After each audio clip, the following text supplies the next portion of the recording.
नमस्कार.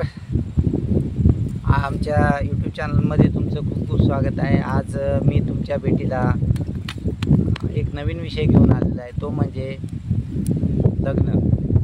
आता शेतकऱ्यांमध्ये लग्न हा फार मोठा उत्सवाचा विषय आहे आणि आत्ताच तुम्ही बघितलं की पुण्यामध्ये मोठ्या लग्नाचा विषय सध्या सोशल मीडिया आणि टी व्हीवरती सुद्धा चर्चेला जातो आहे. आणि या लग्नामध्ये कोट्यवधीचा हुंडा दिला गेला, अनेक गोष्टी झाल्या आणि शेवट काय झाला ते तुम्हाला सगळ्यांना माहीतच आहे. असाच अनेक विविध घरांमध्ये हे प्रकार होतात. आणि एक शेतकरी जो समाज आहे, मुख्यतः मराठा समाजामध्ये शेती हा मुख्य म्हणजे जगण्याचं साधन आहे आणि शेतीवरती हा समाज जगतो आहे. नोकरीमध्ये पण फार कमी प्रमाणात या समाजातील लोक आहेत. तोच नुसता मराठाच नव्हे तर इतरही समाजाचे शेतकरी आहेत. इतर समाजामध्ये सुद्धा लग्न हा फार मोठा थाटामाटात करण्याचा विषय आहे. शेतकऱ्यांमध्ये तर चढाओढ आहे. त्यामध्ये लग्नासाठी हजारो माणसं त्यामध्ये लग्नासाठी येतात. मग तो जेवणाचा खर्च अवाढव्य. आणि आता या विविध विषयावरती आपल्याला खरं तर बोलायचं आहे. पुण्यामध्ये मराठा समाजाने एक मोठा निर्णय जाहीर केला की त्यामध्ये त्यांनी सांगितलं की लग्न हे 200 माणसातच केलं पाहिजे आणि लग्नामध्ये पण कमीत कमीच जेवणासाठी आयटम असावे, 5च आयटम असावे. तसंच हुंड्या घेणं आणि देणं हे दोन्ही त्यांनी थांबवलेलं हा एक निर्णय समाजाच्या काही लोकांनी घेतलेला आहे. परंतु तो तळागाळात पोचेल का तर यात शंकाच आहे. कारण मराठी समाजाने कोरोनात 10 माणसांमध्ये सुद्धा लग्न केलं, 20 माणसांमध्ये सुद्धा लग्न केल्याचं बघितलं आहे. आणि थाटामाटात केलेल्या लग्नापेक्षाही ते कोरोनातले जे संसार आहे ते उत्कृष्ट रीतीनं चालत आहे. कुठलीही त्याला अडचण आलेली नाही आहे. फक्त देखावा या एकमेव गोष्टीपायी हा समाज रसातळाला गेलेला आहे. हातोनात खर्च तो त्या लग्नावरती करतो. इतर जे समाजामध्ये जर विचार केला तर हा खर्च खरोखरच खूप मोठा आहे. कारण एक साधारण कुटुंबामध्ये 1000 लोकांमध्ये जरी लग्न करायचं तर तो खर्च साधारण लग्नाचा हॉलचा आता खर्च आहे. गावाकडचे हॉलसुद्धा 3 ते 4 लाखाच्या खाली मिळत नाही. मग कपड्यावर खर्च, इतर नातेवाईकांना जे एकमेकांना कपडे घ्यावे लागतात, काही साड्या घ्याव्या लागतात, लुगडे म्हणा, तो कपड्यावरचा खर्च लाखावरती जातो.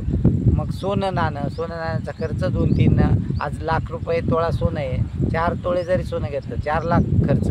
आणि हॉलला 4 लाख, 8 लाख हेच झाले. कपड्याचा खर्च 1 लाख, 9 लाख झाले. आणि इतर कमी जास्त असा जो खर्च आहे तो 1 लाख, म्हणजे 10 लाखाला ते लग्न, एक साधं लग्न पडतं. आणि जर त्यापेक्षा मोठं करायचं ठरलं तर इतरांकडे बघून हा समाज काय करतो, त्यांनी केलं ना मग त्याची जिरवायचीच आहे. पण तो त्याची जिरवतोय का स्वतःचीच जिरवली जाते हे मात्र अभ्यास करायचा विषय आहे. आणि अशा प्रकारे लग्नामध्ये अतोनात खर्च तो करतो आणि कर्जबाजारी होतो. आणि त्यामुळे एक प्रकारे पिछाट या समाजाची होत आहे.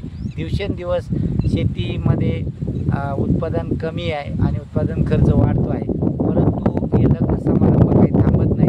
आणि याचंच एक मोठं कारण म्हणून मधल्या काळामध्ये मुलींचे गर्भ सर्रासपणे गर्भपात करून त्या ठिकाणी ते मिटवले गेले. एक प्रकारे नकोशी जन्माला येऊ दिली नाही. आणि या जी स्त्री आणि पुरुष याचा जो रेशो आहे तो सुद्धा कमी झाला. आणि आज कित्येक मुलं आहे की त्यांना मुली मिळत नाही. याचं पण कारण याच्यामागं लग्नासाठी येणारा खर्च, त्यानंतर हुंडा, त्यानंतर देणं घेणं आणि त्यानंतर बऱ्याच भानगडी, कोर्ट मॅटर याला कंटाळून शेतकरी समाजाने सुद्धा जे अद्ययावत टेक्निकमध्ये आलं होतं, मग त्याला जरी शासनाने कायदा केला पण पळवाटा शोधून अनेक बाह्य कारणामुळे हा जो रेशो आहे तो फार कमी झाला. मुलींचं प्रमाण कमी झालं. आणि आता बऱ्याच शेतकरी मुलांना मुली मिळत नाही.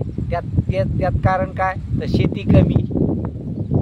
शेती जास्त असली तर फक्त शेती आहे म्हणून त्याला पत्नी मिळत नाही. कारण शेतीमध्ये शेतकऱ्याला मुलगीच द्यायची नाही.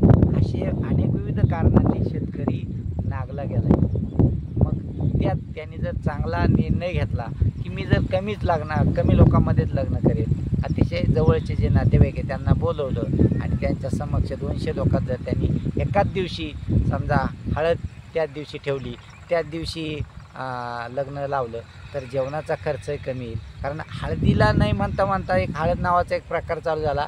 आमच्या लग्नाच्या स्वतःच्या माझ्याच लग्नाला माझ्या कलवऱ्या आणि आमच्याबरोबरचे 4 जणं असं एक 5-6 जणं सोडले तर कुणीही नव्हतं. आता हळदीला मी ज्या ठिकाणी आता जातो आहे हळदींना, त्या ठिकाणी 700-800 असे इतके लोक येतात हळदीला.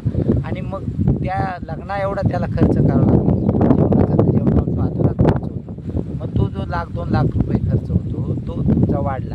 आता अजून एक प्रकार वाढला आहे, तो म्हणजे मेहंदी. आता हा कुठून आला माहीत नाही. आमच्या वेळेला तर घरामध्ये ते मेहंदीचे कोण पण नव्हते. घरी ती मेहंदी आणायची, कालवून ती इतर नातेवाईकाला द्यायची. नख पॉलिश होती, नेल पॉलिश जी म्हणतात, ती नेल पॉलिशच्या डब्यातून एक ती आणल्या की काम संपलं. आता त्या मेहंदीच्या नावाने एक DJ आणला जातो. मग DJला त्या रात्रीचे 5-10 हजार रुपये द्या.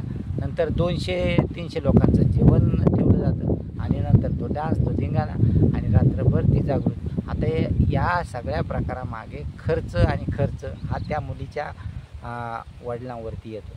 मग एकूण आपण समाजाला काय दिशा देणार हा महत्त्वाचा प्रश्न आहे. आणि याच्यानंतरही ह्या गोष्टी पाहण्यापेक्षा त्या दोन्ही मुलांमध्ये जो सुशिक्षितपणा आहे, त्यांचे विचार जमत आहे का नाही त्या गोष्टी पाहिल्या पाहिजे. देण्या घेण्यापेक्षा विचारसरणीचा विचार केला तर नक्कीच आपला समाजसुद्धा पुढं जाईल आणि कमीत कमी लोकांमध्ये लग्न होऊ शकतं. हे कोरोनाने सुद्धा दाखवून दिलं आहे. फक्त आपल्याला काय झालं आहे, आपण त्या गोष्टी विसरलो आहे आणि लोक काय म्हणेल किंवा समाज काय म्हणेल या गोष्टींना आपण फार विचार देतो की नाही मग मी लग्न केलं कमीमध्ये तर माझी नालस्ती करेल का रे तुझ्याकडं एवढी शेती आहे किंवा मग तू एवढा आहे, तुझ्याकडं दुसरी म्हणते मग तू का लग्न कमी याच्यात केलं. तर या सगळ्या लोकनिंदेला उत्तर मी कसा देऊ यापायी प्रत्येकजण टिचून कार्यक्रम करण्याचा प्रयत्न करतो. की आपला कार्यक्रम टिचूनच झाला पाहिजे.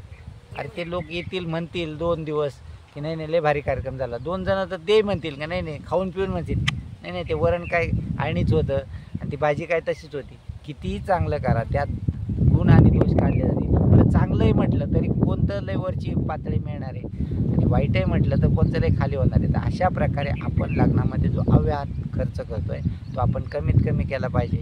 आणि याचं उदाहरण आहे आणि त्याद्वारे आपण जे उरलेले पैसे समजा आपण मुलाच्या नावाने दोघांच्या नावाने फिक्स टाकून त्यांना त्यांच्या अडचणीच्या काळातसुद्धा ते म्हणजे वापरले जाऊ शकतात असं माझं वैयक्तिक मत आहे. मी काही समाज प्रबोधनकार नाही आहे, परंतु आता इथं बघतो आहे शेतीमध्ये जे उत्पन्न आहे ते खरोखरच कमी झालेलं आहे आणि जे हवामान आहे ते सुद्धा एक प्रकारे कधी पाऊस पडेल कधी अवकाळी होईल हे सांगू शकत नाही. आणि या इतर सगळ्या गोष्टींचा परिणाम बाजारभावसुद्धा त्याप्रमाणेच खालीवर होतात. मग तो या भाजीपाला पीक असो किंवा नगदी पिकं असो कांद्यासारखा. तुम्ही बघा कांद्यासारख्या पिकाला जेव्हा कांदा शेतकऱ्याचा मेन कांदा जो उन्हाळा कांदा तो बाजारात आला त्यावेळेला त्याला 1000 रुपयाच्या खाली त्याला भाव मिळायला लागला आणि आजही त्याचा कांदा अवकाळीने पूर्ण त्याच्या पुळीच्या गेल्या. म्हणजे लाखो रुपयाचं त्याचं नुकसान आमच्याच बऱ्याच नातेवाईकांचं झालेलं आहे. काहींचं चाळीमध्ये झालं, काहींचं शेतामध्ये पोळी म्हणजे लावलेलं होत्या त्यावेळेला हा अवकाळी अचानक आला. काहींना कांद्यावरती झाकण टाकायला घरी नव्हतं कारण लग्नाला गेलेले होते आणि त्यामुळं त्यांचे काही 10 ट्रॅक्टर काहींचे 20 ट्रॅक्टर कांदे खराब झाले. आता 20 ट्रॅक्टर म्हणजे एका ट्रॅक्टरमध्ये 30 क्विंटल असतात. 10 ट्रॅक्टर झाले तर 300 क्विंटल कांदा खराब होणार. हे नुसतं हजाराच्या भावाने सुद्धा 3 लाखाचे कांदे. तर विचार करा म्हणजे 10-10 लाखाचे कांदे एका शेतकऱ्याचे या ठिकाणी खराब झालेले. तर शासनसुद्धा कोणत्या तऱ्हेने मदत करणं शक्य नाही आहे ते. त्यामुळंच नियोजनबद्धता एकच आहे की आपल्याला इतर ज्या गोष्टी आहेत त्या काय सांगतात की आपला खर्च कमी करा. मग आपण खर्च कुठं कमी करू शकतो तर आपले जे काही सामाजिक आहे लग्न आहे बाकी धार्मिक कार्य आहे त्या कार्यामध्ये आपण नक्कीच आपली बचत करू शकतो. आणि आपल्याला लोक काय म्हणेल या लोकनिंदेला काही अर्थ नाही आहे. कारण ज्यावेळेला आपण संकटात असतो त्यावेळेला लोक हसतच असतं. ज्यावेळेला आपल्याला प्रॉब्लेम येतो त्यावेळेला कोणता समाज किंवा कोणते नातेवाईक येतात की घेत तुला हे 100 रुपये किंवा घेत तुला 1000 रुपये तुला लय अडचण आहे मला दिसते मदत कर. अतिशय कमी नातेवाईक आहेत जे आपल्याला फार कठीण काळातसुद्धा आपले विचारपूस करतात. पण मग एकूण समाजाचा रोग पाहता आपण या प्रथा कमी केल्या पाहिजे. धन्यवाद मित्रांनो, आजच्या व्हिडिओमध्ये एवढंच. पुन्हा भेटूया नवीन विषयासह.